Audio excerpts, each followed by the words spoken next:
后来咱台湾甲美国的关系，敢会因为美国的总统食来当选产生着变化呢？有风声讲，咱的政府已经准备两套的剧本要来应用。也毋过，总统府今日来澄清，讲这个两套剧本的讲法，伤过简化政府应用的作为咯。除了强调讲，这毋是事实之外，而这个美国的选举结果也未出来进前，民进党昨下晡的中常会有立委是来挂挺川普的喙罨，嘛互蔡总统甲因念讲，恁是中常委呢。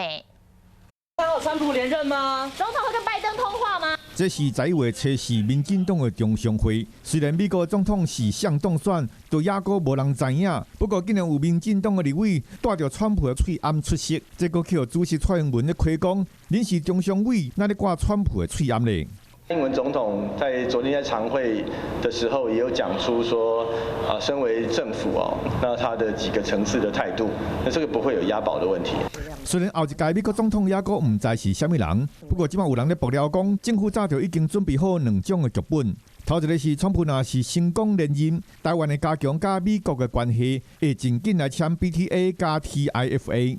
第二种状况是拜登当选，经济甲国防都要提高注意。